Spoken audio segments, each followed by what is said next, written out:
It's a vast pottery army which is slowly being unearthed from the tomb where it's lain for more than 2,000 years. Terracotta Warriors, a household name to millions worldwide. But archaeologists So, Jesse Patrick once shared with me how he and LeBron both love the Terracotta Army and decided to create LeBron 15 based on that. But this time, because what CLOT represents, this version almost feels like an origin story.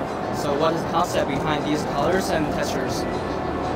You know, I'm a big fan of LeBron, so I'm always inspired by him. I got season tickets to the Lakers, watching him almost every game when I'm in Los Angeles, so big up to LeBron. But this time, this shoe actually is inspired by my trip to Xi'an. So last year, or maybe you know, a year and a half ago, I went to Xi'an as a cultural trip. I didn't go there to try to find inspiration to design a shoe. I just went there to enjoy it. So I went to Xi'an, I went to where the Terracotta Warriors were. I was amazed. I was so inspired. I didn't know what I was gonna do, but I was very inspired. Everywhere I went, I put my hand and tried to absorb some energy. Obviously, I think I absorbed some positive energy. A couple months later, after I went to Xi'an, the Jordan team asked me to design our first ever CLOT shoe. Very, very happy. I'm a huge Jordan fan, and they asked me which shoe I would like to do. So I told them that I wanted to do the Jordan 13 low, because when I was a kid, I was playing basketball every day in my Jordan 13 lows, the blue ones. I had 5 or 6 pairs, just cause I love them and I love playing basketball on them.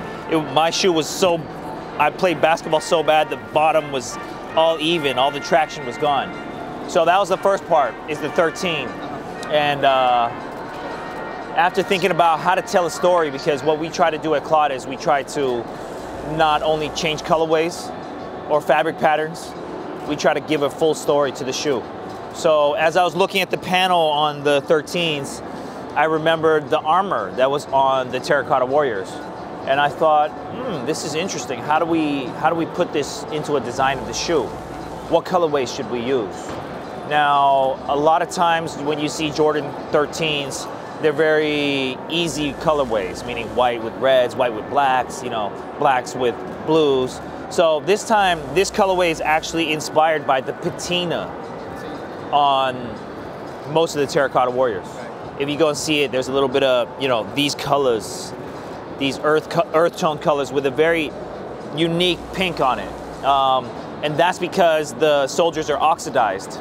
So after they've been out in air too long, they start changing color. So I thought this was also an interesting thing to put into the shoe, which also is not just a direct translation from the Terracotta Warriors, but also a narrative on time and how time affects things. And you know, today is the time for us to drop the Jordan 13 CLOT Terracotta blushes, and I can't really explain to you the feeling because it's like a dream come true. Facts. These shoes are royalty. I think when I grew up was my only real idol. I used to read a lot of comic books, and I would aspire to comics and stuff like that, but a real person is Michael Jordan. How he dressed, how he played basketball, how he tried so hard to win. These were all things that I wanted to be. When I was a kid in class, I would draw Jordan jerseys, and I would draw Jordan shoes.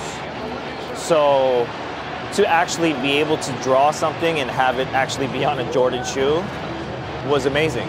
And then for them to invite me to be in the Jordan 11 campaign was unbelievable.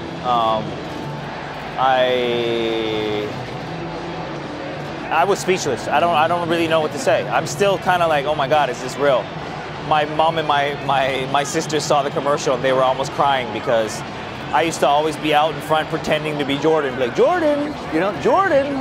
And here we are, and I'm in the commercial, and I'm making a Jordan shoe. So 2018 has been a great year for me. I guarantee you that if you look at the lineup and you look at what we do in Shanghai, we are beating Los Angeles, and we're beating everyone else in the world that's trying to do it. You have to know when you have something, and you have to know when you don't have something. You have to admit when you win, and you have to admit when you lose. So, you know, I've lost many times in my life, but I win so many times too, and this is a win. Intersect is a win. Right. Why I think Intersect is a win is we don't only ask people to come here and buy products. This is an experience alone. When you come and you see these things, we want to inspire people. We have a basketball court here. We have food. We have haircuts. We have tattoos. We're not just about hype. We're about the culture, and what we try to build the culture, and we try to nurture culture. And what better place to do it than in China, where a lot of people don't get to see this stuff. I started Intersect because a lot of people always ask me, oh, what's cool, what's good, what's this? It's hard for me to explain. This, I don't need to say anything. You come in and you'll see everything. Right. And I mean, look, you get this at Intersect. I said, we're made in China. And everyone's like, oh my God, that's horrible. And I said, what do you mean? Why is made in China bad? Some of the best shoes in the world are made in China. Yeah. Some brands that you would never believe their shoes are made in China. Now, sometimes they don't say so, but I know so. And I believe that with nurturing now the youth here, hopefully we can bring them to a place where they're proud to say it's made in China.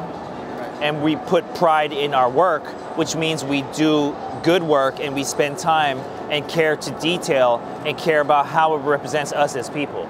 Now, I know, you know, a lot of people, because I did some speech in New York, right, they think that that's my whole thing. It's not my whole thing. Right. I care for my people, and I want to inspire them. So, you know, hopefully through the stuff that we do internationally, we can open doors for the next generation, because, you know, in a few years, people might not like me anymore. There might be the new guy. And hopefully I could have inspired the new guy to have a high standard and to be on an international level. And that already for me is a win. It's not always about money, it's not always about this and that, it's about inspiring the next generation. And a lot of people might think that that sounds weird, but I've made enough money, I've done enough things that right now I'm trying to look and nurture youth, which is why I work with, you know, people like Ian Connors or Bari or young designers. A lot of these other brands here are young designers that I've helped put on. So definitely the future is the most important, and that's why I always try to have motivational speeches to these people so that they know that they're not alone and that they have someone to look up to and someone that's on their side. Thank you so much, Edison. All right. Thank you, Mom G. Thank you. All right.